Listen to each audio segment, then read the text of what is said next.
जय हिंद दोस्तों। आज 11 मई 2022 है। दैनिक जागरण के राष्ट्रीय संस्करण का कंप्लीट न्यूज़ एनालिसिस करेंगे।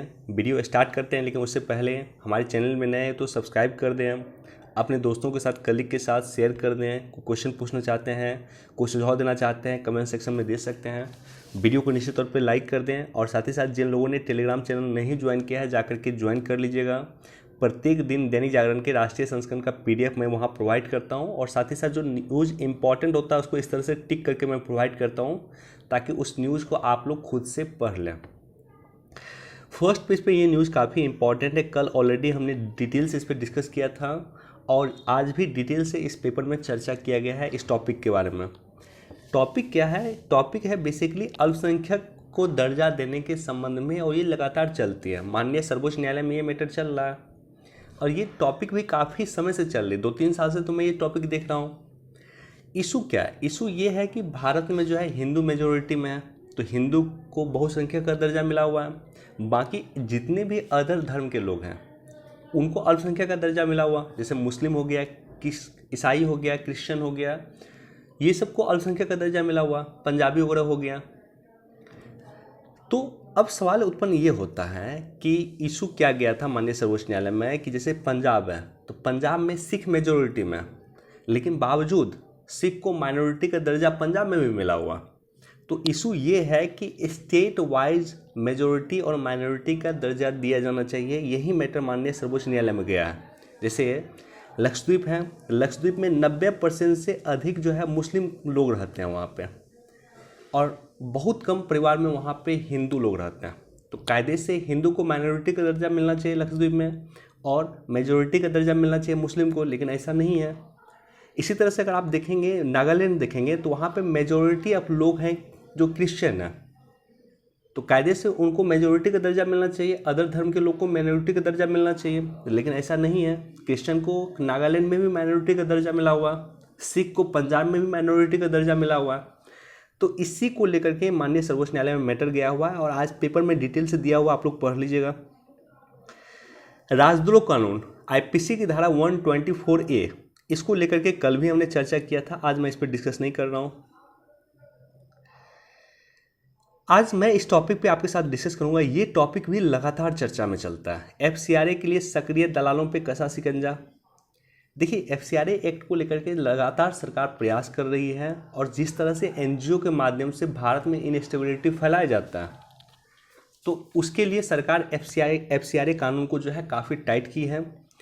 ये कानून बेसिकली आया था एफसीआरए, इसका मतलब होता है foreign contribution regulation act. FCRA विदेशी अंशदान विनियम अधिनियम 1976 में आया था और 1976 में आया था। इसका मतलब ये था कि जो विदेश से पैसा आता है, एफसीआरए मतलब अगर आपके पास एनजीओ है तो आपको एफसीआरए रजिस्ट्रेशन लेना होगा और आप एफसीआरए रजिस्ट्रेशन लेंगे तभी जाकर के आप विदेश से पैसा मंगा सकते हैं, अगर आपके पास एनजीओ है तो विदेश से पैसा मंगाने के लिए आपको एफसीआरए रजिस्ट्रेशन की आवश्यकता होती है। तो इसी को रेगुलेट करने के लिए कि विदेश से पैसा मान लीजिए आया, उसको रेगुलेट करने के लिए एफसीआरए लाया था।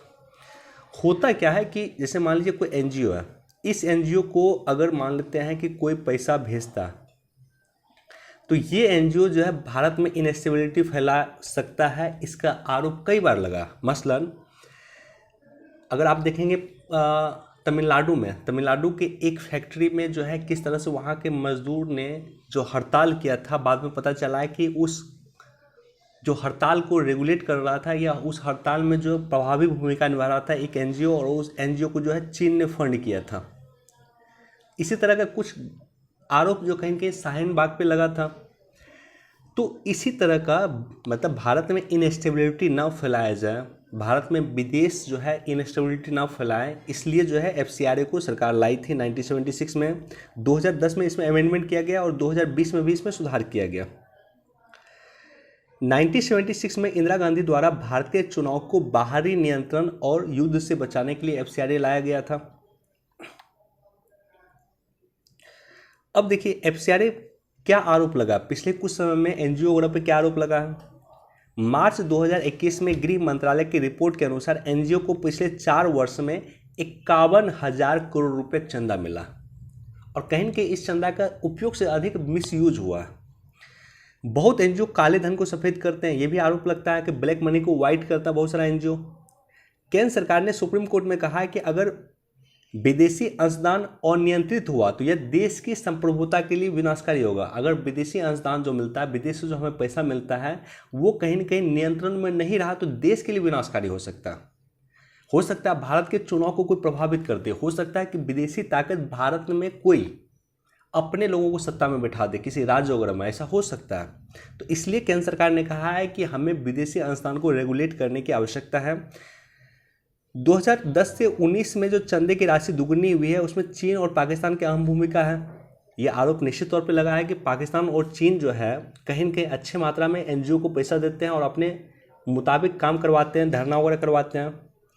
हाल में ही भारत सरकार ने 12 एनजीओ को चिन्हित किया है जो रोहिंग्या को भारत में अवैध प्रवास करवाते थे, अवैध रूप से रोहिंग्या को भारत में बसवाते थे। आईबी इंटेलिजेंस ब्यूरो की रिपोर्ट के अनुसार परमाणु बिजली, कोयला घर, यूरेनियम खाद्यान्न, जीएन तकनीक, पनबिजली परियोजना आदि मामले में मिथ्या रिपोर्ट बना करके सुप्रीम कोर्ट में एनजीओ जाती है और कानूनी अड़ंगा, धरना आदि लगा करके उस प्रोजेक्ट को रोकने का प्रयास करती है जिससे जीडीपी को 3% तक का नुकसान होता है। आप सोच कर देखिए। इसी तरह से एक चार धाम परियोजना था। चार धाम परियोजना आपको उत्तराखंड में था। इस परियोजना को रोकने के लिए कई सारा एनजीओ माननीय सर्वोच्च न्यायालय में गई। तो सरकार ने कहा है कि अगर हम चार धाम नहीं बनाएंगे, चार धाम मतलब ये है, देखिए चार धाम उत्तराखंड का प्रोजेक्ट है भारत का। जैसे मान लीजिए ये मैप तो ढंग से बन नहीं रहा है, लेकिन अगर मान लीजिए ये उत्तराखंड का सीमा, इधर चीन है, इधर भारत है, तो अगर हम चार धाम बनाएंगे तो इसका मतलब ये है कि रोड कनेक्टिविटी मेरा स्ट्रांग होगा और इजीली हम उत्तराखंड की बाउंड्री पर पहुंच पाएंगे। क्योंकि चीन अपने एरिया में इंफ्रास्ट्रक्चर काफ़ी डेवलप कर लिया। चीन जब चाहे अपने सैनिकों को जो है उत्तराखंड के बाउंड्री पे ला सकता है। तो हमको भी चाहिए कि हम भी इस इंफ्रास्ट्रक्चर इस तरह का बनाएं ताकि हम जब चाहें चीन की सीमा तक चले जाएं। तो इसी को चारधाम प्रोजेक्ट का यही पार्ट था बेसिकली। अब इसको रोकने के लिए कई सारे एनजीओ माननीय सर्वोच्च न्यायालय में गई, तो सर्वोच्च न्यायालय भी बाद में इंटरवीन किया कि हम इस काम को नहीं रोक सकते हैं। 2014 से लेकर अभी तक 20,000 एनजीओ का लाइसेंस रद्द कर दिया गया है। गृह मंत्रालय ने 6,000 लाइसेंस रद्द किए हैं, जिसमें Oxfam, Jamia Millia Islamia, IIT Delhi, IM Kolkata आदि के फंड को रोका गया, विदेशी अंशदान को रोका गया है। देश में 33 लाख एनजीओ में से सिर्फ 10% ही सरकार को रिपोर्ट देती है, राइट। तो ये सारे कई सारे जो है आरोप लगा है एफसीआरए के तहत, और एफसीआरए में जो है कुछ बदलाव किया गया है 2020 में। थोड़ा सा बदलाव मैं डिस्कस कर देता हूँ आपके साथ कि 2020 में क्या बदलाव किया गया, क्योंकि रिसेंटली एफसीआरए एक्ट में संशोधन हुआ है 20 में। पहला ये हुआ है कि विदेशी धन प्राप्त करने के लिए एक गैर सरकारी संगठन को गृह मंत्रालय के पास पंजीकरण कराना अनिवार्य होगा। इससे एक विशिष्ट एफसीआरए पंजीकरण संख्या सौंपी जाती है, जिसमें प्रत्येक 5 वर्ष पे रिन्यूअल करवाया जाता है। तो यानी अगर आपको एफसीआरए आप ले रहे हैं, लाइसेंस ले रहे हैं, तो आपको गृह मंत्रालय के पास भी रजिस्ट्रेशन करवाना होगा, और गृह मंत्रालय आपको एक विशिष्ट एफसीआरए संख्या सौंपेगी जिसको प्रत्येक 5 वर्ष पे आपको रिन्यूअल करवाना होगा। रिन्यूअल नहीं करवाने पे पंजीकरण को रद्द किया जा सकता है और अगले 3 साल के लिए भी पंजीकरण का आवेदन नहीं कर सकते हैं। तो अगर आप रिन्यूअल नहीं करवाइएगा तो आपका लाइसेंस रद्द किया जाएगा और आने वाले 3 वर्ष तक आप नए लाइसेंस भी नहीं प्राप्त कर सकते हैं। प्रशासनिक व्यय की धनराशि को विदेशी फंड के 50% से घटा के 20% कर दिया गया। अब देखिए ये इंपॉर्टेंट पॉइंट है। इंपॉर्टेंट पॉइंट ये है कि जैसे मान लीजिए आपके एनजीओ को 1 करोड़ रुपए मिलता या मान लीजिए 100 करोड़ रुपए मिलता, ये विदेशी अनुदान मिला तो 100 करोड़ मिलता है, तो आपको पैसा बेसिकली मिलता है किसके लिए? मिलता है कि हम भारत के इंफ्रास्ट्रक्चर पे काम करेंगे या भारत के डेवलपमेंट पे काम करेंगे। जैसे मान लीजिए आप चाइल्ड का एनजीओ चलाते हैं, चाइल्ड वेलफेयर का, तो आपको पैसा मिलता है बेसिकली चाइल्ड वेलफेयर के लिए मिलता है कि आप बच्चों के विकास के लिए काम करेंगे। मान लीजिए आपके एनजीओ को 100 करोड़ रुपए मिला, तो ऐसे कंडीशन में ये जो 50 करोड़ रुपए हैं, 50 करोड़ रुपए, और ये जो 50 करोड़ है, तो 50 करोड़ जो है आपको पहले क्या था कि ये खर्च करना था आपको एनजीओ के डेवलपमेंट चाइल्ड वेलफेयर पे खर्च करना था, या आपकी एनजीओ जिस सेक्टर में काम कर रही है, एजुकेशन में आपकी एनजीओ काम कर रही थी तो एजुकेशन में आपको खर्च करना था। और ये जो 50 करोड़ था ये आप प्रशासनिक इंफ्रास्ट्रक्चर के लिए खर्च कर सकते हैं या प्रशासनिक गतिविधि के लिए खर्च कर सकते थे। प्रशासनिक गतिविधि मतलब क्या होता है कि जैसे आपका जो एनजीओ है उस एनजीओ का जो ऑफिस का खर्चा है, उस एनजीओ का जो स्टाफ का खर्चा है या उस एनजीओ का अदर जो खर्चा है उसमें खर्च कर सकते थे।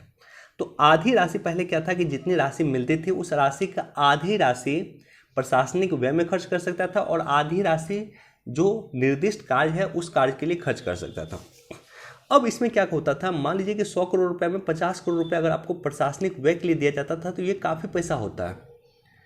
तो ऐसे कंडीशन में इसी पैसा में से काफ़ी पैसा जो है एनजीओ इलीगल एक्टिविटी में खर्च कर देती थी, राइट। कहीं दंगा करवाने में, दंगा तो नहीं बोलूँगा लेकिन जैसे चारधाम परियोजना में जिस तरह से अटकल लगाती है वो, या कहीं मान लीजिए हड़ताल वगैरह करवाने में इस तरह से में खर्च कर देती थी इसी पैसा से। तो अब क्या किया है कि एफसीआरए एक्ट में संशोधन किया गया है कि अगर मान लेते हैं कि आपको 100 करोड़ रुपए मिलेगा तो आपको 100 करोड़ मिलेगा तो आपको 80 करोड़ रुपए इसमें से यानी 80% पैसा आपको निर्दिष्ट कार्य के लिए खर्च करना। यानी आपकी एनजीओ अगर एजुकेशन सेक्टर में है तो एजुकेशन में आपको 80 करोड़ रुपए खर्च करना।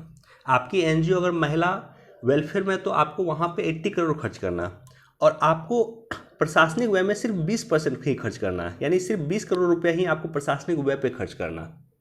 तो ये काफ़ी बड़ा इम्प्रूवमेंट किया गया, क्योंकि प्रशासनिक व्यय के नाम से ही पैसा लेकर के एनजीओ जो है इलीगल एक्टिविटी में यूज करती थी। प्रशासनिक व्यय पे ही पैसा लेकर के एनजीओ कहीं ना कहीं ब्लैक मनी को वाइट करने का काम करती थी। लोक सेवकों के विदेशी अंशदान को पाबंदी लगाने का प्रावधान किया गया है। लोक सेवक में वे सभी व्यक्ति शामिल हैं जो सरकार की वेतन या सेवा पे रहते हैं, सरकार से मान्यता प्राप्त करते हैं। तो अब लोक सेवक विदेशी अंशदान ले नहीं सकते हैं, इस पर भी पाबंदी लगा दिया गया है। अधिनियम में आधार और गैर सरकारी एनजीओ या विदेशी योगदान प्राप्त करने वाले लोगों को संगठन के सभी पदाधिकारी, निदेशक या अन्य प्रमुख अधिकारियों के लिए एक अनिवार्य दस्तावेज बनाने का प्रस्ताव दिया गया है। और विदेश से आए धन को किसी व्यक्ति और संस्था को ट्रांसफर नहीं कर सकते हैं आप, ये भी प्रोविजन किया गया। तो ये सारा का सारा नया प्रोविजन किया गया है एफसीआरए एक्ट में। बाकी इसको पढ़ लीजिएगा आप लोग।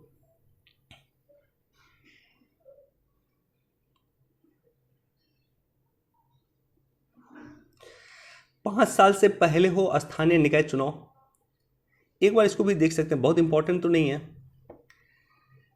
राष्ट्रपति कोविंद ने पुरस्कार दिए 13 शौर्य चक्र, एक बार इसको भी देख लीजिएगा, वनडे एग्जाम वगैरह में देख पूछा जा सकता है। आने वाले वर्षों में 1 लाख ड्रोन पायलट की जरूरत, देखिए ड्रोन सेक्टर में भारत लगातार कोशिश कर रहा है, राइट। और आने वाले 5 वर्ष में 1 लाख ड्रोन पायलट की जरूरत होगी। तो ये भी काफ़ी इंपॉर्टेंट सेक्टर, वर्तमान में सबसे महत्वपूर्ण सेक्टर है और ड्रोन टेक्नोलॉजी का यूज़ लगभग हर जगह हो रहा है। इनफैक्ट कृषि में भी, एग्रीकल्चर सेक्टर में भी ड्रोन टेक्नोलॉजी का यूज हो रहा है। ड्रोन के माध्यम से जो है कहीं ना कहीं खाद वगैरह का छिड़काव हो रहा है, ड्रोन के माध्यम से कहीं ना कहीं गेहूं वगैरह का रोपण हो रहा है, या बहुत सारा काम हो रहा है बेसिकली। कबाड़ नीति में से प्रदूषण में आएगी कमी, देखिए सरकार जो कबाड़ नीति लेकर आई थी उस नीति से प्रदूषण में कहीं की कमी आएगी। अच्छा, कबाड़ नीति में मैं आज डिस्कस नहीं कर रहा, उसका कुछ बेसिक पॉइंट था कि कबाड़ नीति में क्या क्या प्रोविजन किया गया।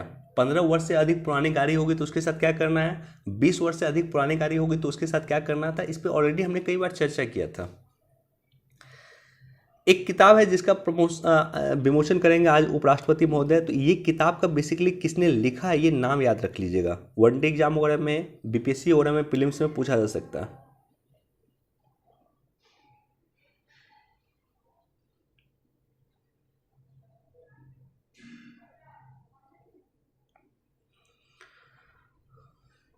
देखिए ये जो पूरा पूरा पेज यहाँ पे दिया हुआ है ये बहुत डिटेल में दिया हुआ है कि अल्पसंख्यक दर्जा, तथ्य और आंकड़े दिया हुआ है, इसको आप लोग पढ़ लीजिएगा। जो फर्स्ट पेज पे ऑलरेडी हमने चर्चा किया था, कल भी हमने डिस्कस किया था कि अल्पसंख्यक को लेकर के क्या मुद्दा है। अल्पसंख्यक को लेकर के मुद्दा है कि राज्यवार अल्पसंख्यक को आरक्षण दिया जाना चाहिए, या अल्पसंख्यक की पहचान राज्यवार किया जाना चाहिए। प्रत्येक राज्य के आधार पर वहाँ के अल्पसंख्यक की पहचान किया जाना चाहिए, देश के आधार पर नहीं, राज्य के आधार पर पहचान किया जाना चाहिए। तो उसी को पूरा डिटेल में यहाँ पे दिया हुआ, आप लोग पढ़ लीजिएगा इसको, बहुत इंपॉर्टेंट नहीं है, एक बार देख सकते हैं एडिटोरियल। देखिए ये एडिटोरियल थोड़ा सा इम्पॉर्टेंट है, लेकिन इसमें भी इसको भी आप लोग देखिएगा। बेसिक पॉइंट में बता देता हूँ क्या है कि बेसिक पॉइंट ये है कि जो कोविड से मृत्यु हुआ, तो भारत सरकार का क्लेम है कि कोविड से जो मृत्यु हुआ भारत में वो 5,23,889 लोगों का मृत्यु हुआ। 5 लाख लोगों का मृत्यु कोविड से हुआ, ये हमने बोला है, हमारा ऑफिशियल आंकड़ा है, भारत सरकार का ऑफिशियल आंकड़ा है। WHO को कहना है कि नहीं 5 लाख नहीं, भारत में 47 लाख लोगों की मृत्यु हुई है कोरोना के कारण, राइट। तो उसी डिस्प्यूट को लेकर के ये इशू दिया हुआ है, ये एडिटोरियल दिया हुआ।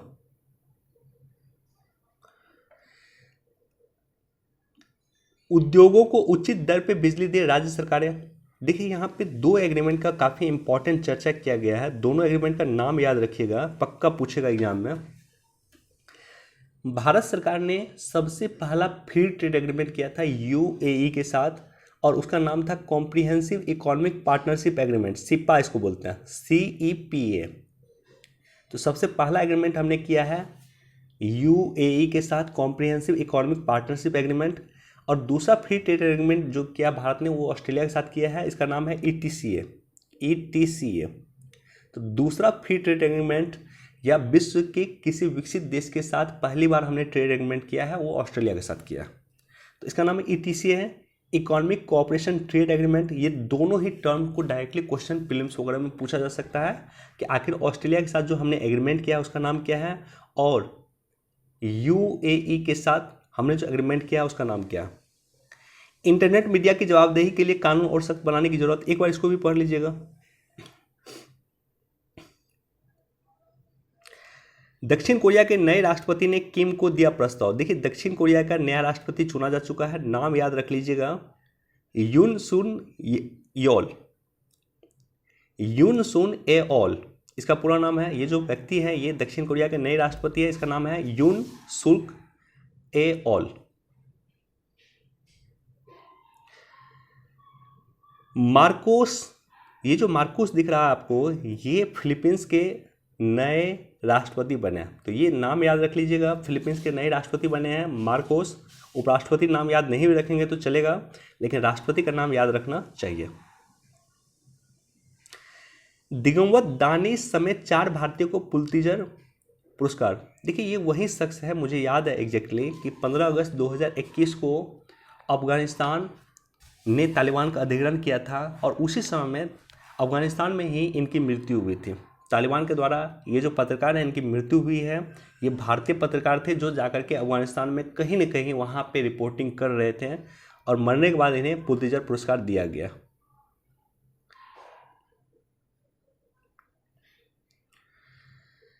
चलिए आज हमारे पास इतना ही न्यूज़ था। वीडियो देखने के लिए आप सभी का धन्यवाद, thank you so much. Please do like share and subscribe. अच्छा लास्ट में इसको पढ़ लीजिएगा एक बार और इसको देख लीजिएगा।